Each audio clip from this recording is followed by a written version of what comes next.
Welcome to Fast Tip Friday. This is Amy Bowser-Rollins with Litigation Support Guru. In today's tip, I'm going to show you a trick to copying a lot of data to the server in the fastest way possible. So we get a lot of data coming in the door, and almost all of the time we need to copy it from whatever it came in on, which could be a DVD, a thumb drive, an external hard drive. We need to copy it from that to the server. And so normally we just copy the files individually and it can take a long time. But this is a little trick that my friend David Carnes showed me years and years ago, and he figured it out and then shared it, and I've been using it ever since. So the two tools we're going to use are free. They're both free. One is 7-zip and the other one is Image Burn. Okay, so in this example, I'm pretending to have data on an external drive of some sort, and then the destination is to put it on the server. So on the external drive is a folder called Custodian Email Files, and in that folder is a bunch of PSTs. And the PSTs, if I highlight them all, they add up to 2.5 gigs. You can see that down here. So we need to get 2.5 gigs of data onto the server as soon as possible. And you could also do this the other way around. If your data was on the server and it needed to get onto an external hard drive, you could do this in the opposite direction. Okay, so this software over here is Image Burn. And when you open Image Burn, it gives you this opening page.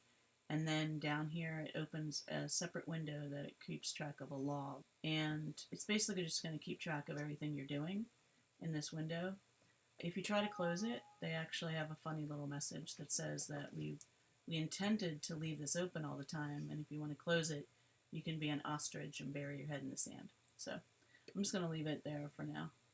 So if you have a DVD or an external drive where the entire data needs to be copied to the server, you can use this option, which is to create an image file from an entire disk.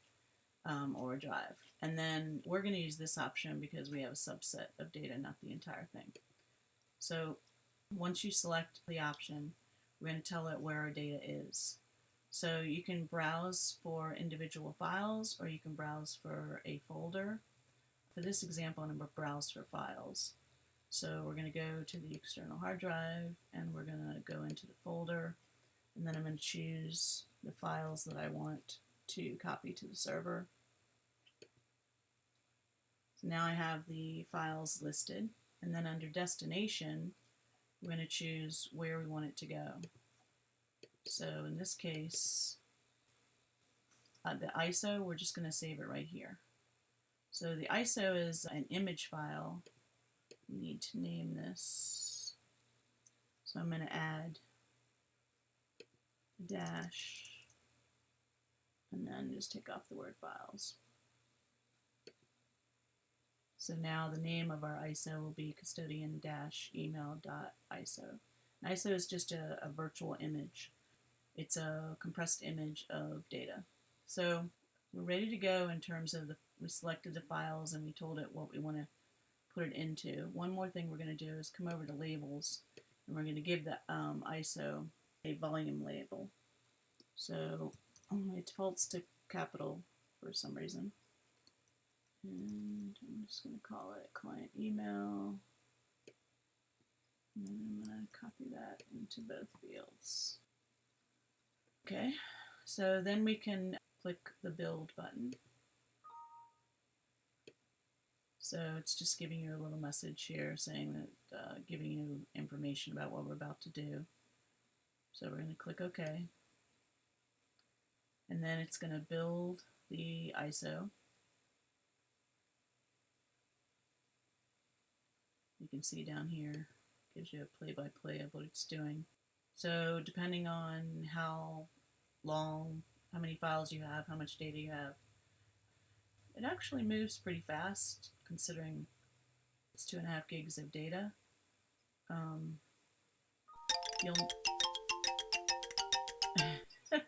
Interesting music that it plays when it's done. Okay, so over here we have, remember we had 2.5 gigs. Let's go back in here. highlight this again. So we had almost 2.5 gigs of data, and you can see the ISO is about 2.5 gigs, so it's about the same size. And you're probably wondering, well, that's not very helpful. It didn't get any smaller.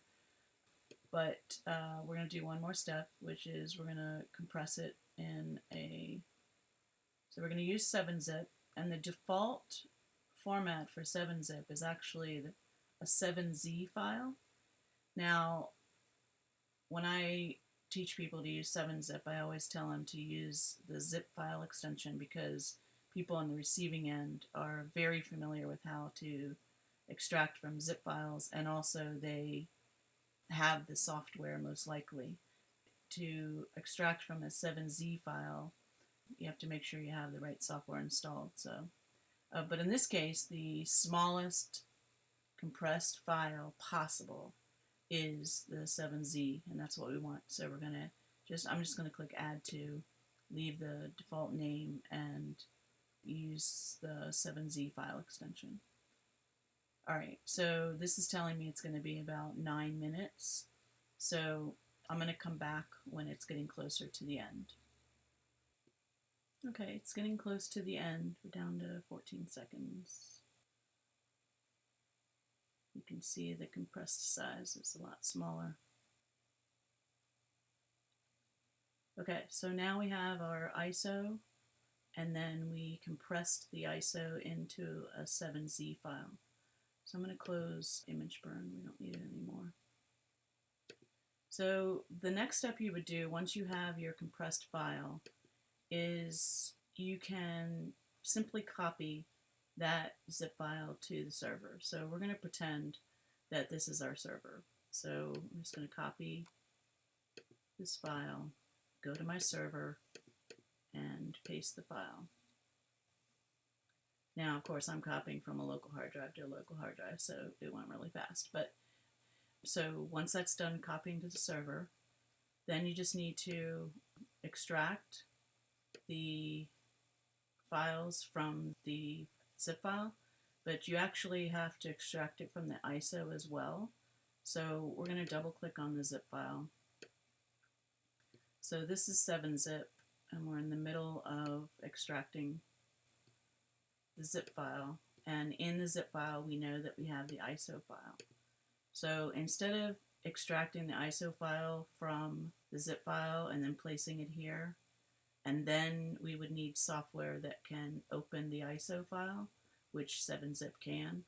Instead of doing it in 2 steps, we're going to sort of do it in 1 step. So I'm going to drill down into the ISO. Now it looks like it's actually copying the ISO to your hard drive, but it's not, it's just opening it. So this doesn't take too long. Alright, so now we're still in the zip file, and these are our PSTs. So now we can highlight them and extract them, and it tells me that it's going to put these 7 files into the server root, the root of the server folder. You could add a different folder if you want, but for this I'm just going to click OK. So now you can see it's extracting the PSTs onto the server, or pretend server. So all of these steps, even though they take a little bit of time, are nothing compared to just dragging and dropping the files from the external hard drive to the server. All of those files individually, without being in one image file and without being compressed on top of that, would take a lot longer to copy to the server. And there's always going to be last minute requests. In fact, the times that I use this trick the most are when I have last minute requests, like the attorney did not give me enough time to actually deal with the fact that I have to transfer data from one location to another. Okay, hope you can put this tip to good use.